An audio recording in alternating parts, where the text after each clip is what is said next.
એક સમયે તો ઇન્ડિયન સ્ટુડન્ટ્સ માટે જો ફોરેન સ્ટડી કરવા જવું હોય તો રશિયા, યુક્રેન, કેનેડા, યુએસએ આ બધા ઓપ્શન જે છે તે બેસ્ટ હતા. અહીંયા એડમિશન મળે તો જાણે લાઈફ સેટ. પરંતુ હવે સિચ્યુએશન બદલાઈ છે. એક બાજુ વોર કોન્ફ્લિક્ટ્સ ચાલી રહ્યા છે, ઘણી બધી પરિસ્થિતિઓ બદલાઈ રહી છે. આવામાં હવે સ્ટુડન્ટ કન્ફ્યુઝ છે, કારણ કે એક બાજુ નીટ જેવી કોમ્પિટિટિવ એક્ઝામ, મેડિકલ ફિલ્ડ હોય, હાયર સ્ટડીઝ હોય કે મેનેજમેન્ટનો વિષય હોય, આ બધામાં હવે કોમ્પિટિશન વધ્યું છે અને એની સામે ઓપોર્ચ્યુનિટી ઘટી છે. અને એટલે સ્ટુડન્ટ્સ હવે કન્ફ્યુઝ છે. પોતાની માટે સેફ, ટ્રસ્ટવર્ધી જોબ ઓપોર્ચ્યુનિટીઝ જ્યાં વધારે હોય એવી કન્ટ્રી સિલેક્ટ કરી રહ્યા છે.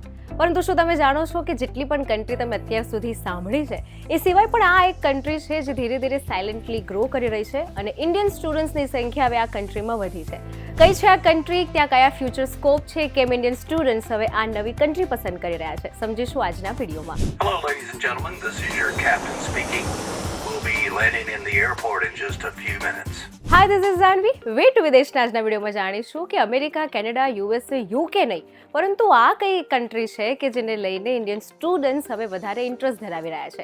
એવું તો શું છે કન્ટ્રીમાં કે હવે ઇન્ડિયન સ્ટુડન્ટ્સ પોતાના ફ્યુચર સ્કોપ માટે આ કન્ટ્રી પસંદ કરી રહ્યા છે. કારણ કે હવે ઇન્ડિયન સ્ટુડન્ટ્સનો કન્ટ્રી ચૂઝ કરવાનો ટ્રેન્ડ બદલાયો છે, જેના ફ્યુચર સ્કોપને લઈને હવે ઇન્ડિયન સ્ટુડન્ટ્સ આ કન્ટ્રીને પસંદ કરી રહ્યા છે. એક ડેટા પ્રમાણે 2025માં લગભગ 1.88 મિલિયન સ્ટુડન્ટ સ્ટડી પર્પઝ માટે ફોરેન ગયા, જેના પરથી નક્કી થાય છે કે હવે ઇન્ડિયન સ્ટુડન્ટ્સનો ફોરેન સ્ટડી અને સેટલ થવાનો ગોલ કેટલો છે. હવેમાં પણ જ્યારે યુદ્ધની સ્થિતિ છે તો Russia, Ukraine, Philippines, UK, USA આ બધા સિવાય ઓપ્શન જે છે તે સ્ટુડન્ટ્સ હવે વિચારી રહ્યા છે કે આ સિવાય પણ બીજી કઈ એવી કન્ટ્રી છે કે જ્યાં એ લોકો સેફ પણ છે, એમનું ફ્યુચર પણ સેટલ છે અને જ્યાં એમના જોબ ઓપોર્ચ્યુનિટીઝના સ્કોપ પણ વધારે છે. પરંતુ એ પહેલા એક ડેટા જોઈએ કે યુકે, યુએસએ, કેનેડા, ઓસ્ટ્રેલિયા અથવા યુએઈમાં કેટલા બધા ઇન્ડિયન સ્ટુડન્ટ્સ ભણી રહ્યા છે. તો યુએસએમાં 3,60,000 સ્ટુડન્ટ્સ, કેનેડામાં 3,83,905 સ્ટુડન્ટ્સ, તો ઓસ્ટ્રેલિયામાં 2,20,000 સ્ટુડન્ટ્સ, યુએઈ 42%. યુએઈમાં પણ ઇન્ડિયન સ્ટુડન્ટ્સનો સ્ટડી માટેનો રેશિયો જે છે તે વધ્યો છે,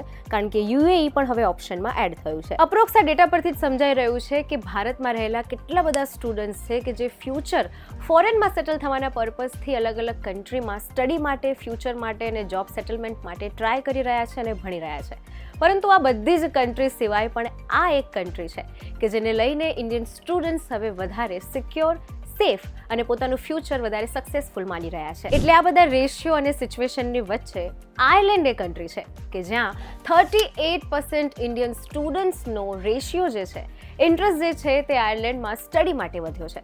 શું છે આયર્લેન્ડમાં, કઈ ખાસિયત છે, કયા નવા ફ્યુચર સ્કોપ છે અને ખાસ કરીને કયા એક કોર્સીસ છે જે તમારી માટે જરૂરી છે, ચાલો આગળ જોઈએ. સ્ટુડન્ટ્સ હવે એજ્યુકેશન અને કરિયર ઓપોર્ચ્યુનિટીઝમાં વધારે ક્યુરિયસ બન્યા છે.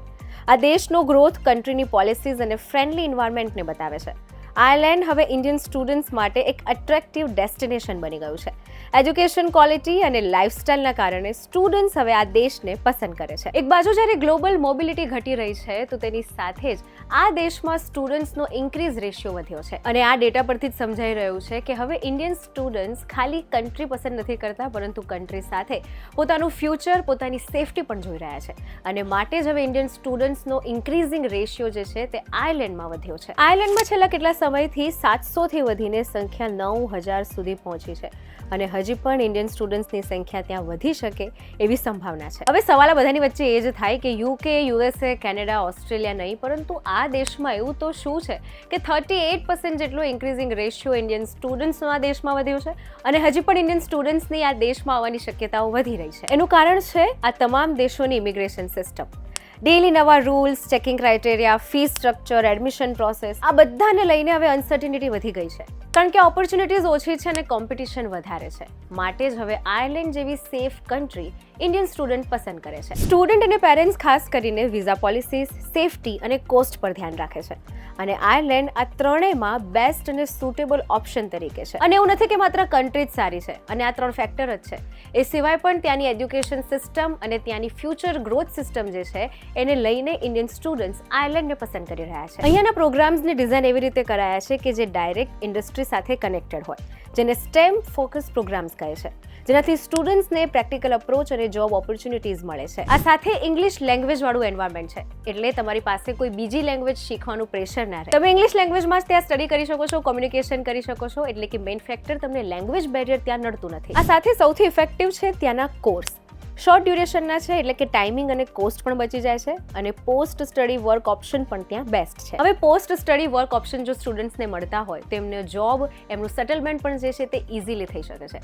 સ્ટુડન્ટ ત્યાં અર્નિંગ પણ પોતાની રીતે સારી રીતે કરી શકે છે. વર્ક ઓપ્શન મળે એટલે કરિયર બ્રેક નથી થતું અને ગ્લોબલ કંપનીની પ્રેઝન્સને કારણે પણ જોબ ચાન્સીસ વધે છે. અને એટલું જ નહીં, ઇન્ડિયન સ્ટુડન્ટ્સ હોય કે ઇન્ટરનેશનલ બીજા સ્ટુડન્ટ્સ હોય જો આયર્લેન્ડમાં સ્ટડી કરે છે તો ઇન્ટર્નશિપ દરમિયાન જ એમને સારી એવી જોબની ઓપોર્ચ્યુનિટીઝ પણ મળી જાય છે. આ સાથે આયર્લેન્ડમાં ગૂગલ, મેટા, એપલ, ફાઇઝર જેવી ટોપ કંપનીઓ છે જે સ્ટુડન્ટ્સ માટે બેસ્ટ ઇન્ટર્નશિપ અને કરિયર ઓપોર્ચ્યુનિટીઝ આપે છે. હવે આ સાથે વાત કરીએ કોર્સની અને સબ્જેક્ટની કે કયા કયા બેસ્ટ કોર્સ અને સબ્જેક્ટ છે જે આયર્લેન્ડમાં પોપ્યુલર છે એ પણ જાણીએ. Law, history, business, humanities, engineering, science, cyber security, arts, medicine જેવા કેટલાય કોર્સ અને સબ્જેક્ટ ત્યાં અવેલેબલ છે. એટલે જો તમે કરિયર ગ્રો કરવા માંગતા હો અથવા તમારે નવી ફિલ્ડમાં એક્સપ્લોર કરવું હોય, આ બંને ઓપ્શન તમને આયર્લેન્ડમાં મળી રહે છે. આ સાથે ઇન્ડિયન સ્ટુડન્ટ્સ જે છે તે ફોરેનમાં સ્ટડી પર્પઝ કે સેટલમેન્ટ પર્પઝથી જાય એનો રેશિયો પણ વધ્યો છે કારણ કે ટાયર 2 અને ટાયર 3 સિટીઝ પણ હવે ગ્લોબલી અપ્રોચ કરવા લાગી છે. ગુવાહાટી, કોઇમ્બતુર, કોચી, ઇન્દોર જેવી સિટીઝમાંથી પણ સ્ટુડન્ટ્સનું પાર્ટિસિપેશન ફોરેન ઓપ્શન પસંદ કરવા માટે વધ્યું છે. હવે આવી સિચ્યુએશનમાં ખાલી કન્ટ્રી ચૂઝ કરવી જે પૂરતું નથી, પરંતુ આ સાથે